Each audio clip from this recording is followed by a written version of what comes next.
Hello everyone, welcome back to my channel. I'm Kenny from Montreal, Canada. Aigi ngasi vlog she ayuk antadagi haure. Numit che nong chuba ayuk ni nong chuba numit. Aduda tum hogalaga khama panda jengbada hujiki matam se jamna fajei fall season gi mana machu change oiba matam sida pambi myam se ubada jamna colorful ni aduga nong chuba sida lambin sida mana taba se atege hina fajei aina hujik jenghaliba pambi se mashi maple leaf ni maple pambi adu ashi pambi se akhogi jumgi room panamaktagi ui every year a pambi se ui uramakshu chahi khudingi mashigi mafaja sida ngauri kharani tangai pambi me amshigi mana ken kharani madugedi snow taba haurani adu hujik phajaba matam sida mayam da jenghan gaina aina video she nambani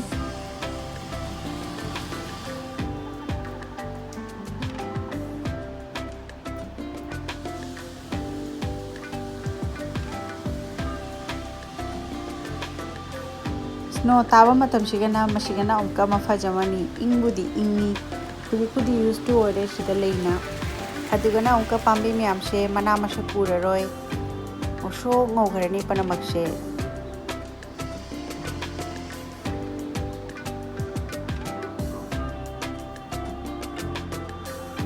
ashigi mathangi numitana inkagi magi mana hutpa adugi chatri adugi aina video macam sunami blog macam adu sumam jenglu besi location agi mana hut pachali hujik khoi nakta jewelers makhagle adu jewelers ta mabu mana huti bapuna chali magi hut pa matam da sukha jeng halakke mem jenglu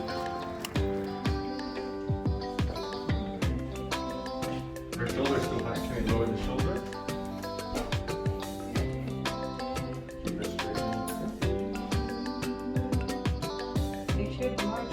Yeah, I'm doing the bottom.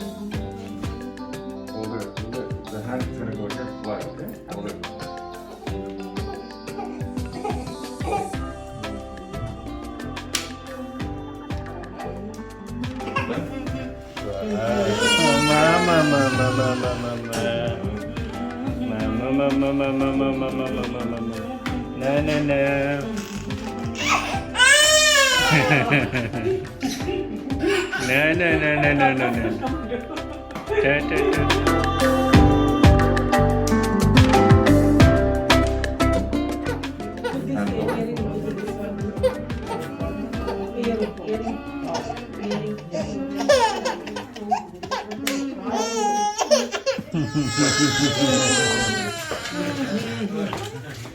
Marang peloy na huji jum dahal le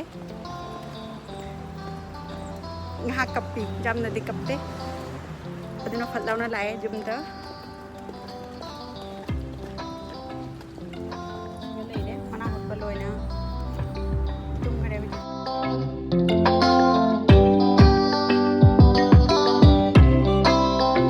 kol ki mapanda phajaba shu hore pandi panai machu unok pathore colorful oina phajaba naku angamba ashamba makhada shu myam tare phajaba matam ji all season ni ingba budi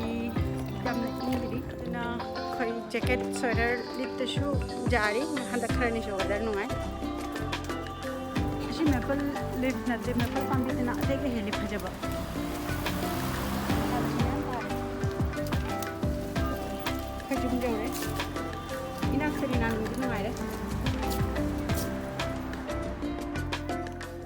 Khatang healthy chana baitamaki akhagi deep fry avoid to na baitamaki ashida kitchen gadget akhagi air fryer she leiba actually ina leiba nate mashi enganda gift bibani ge husband na agi special birthday da enganda gift bibani mashiga electric kettle ga adu mashi jamna nungai mashi air fryer she mashigi sida akhagi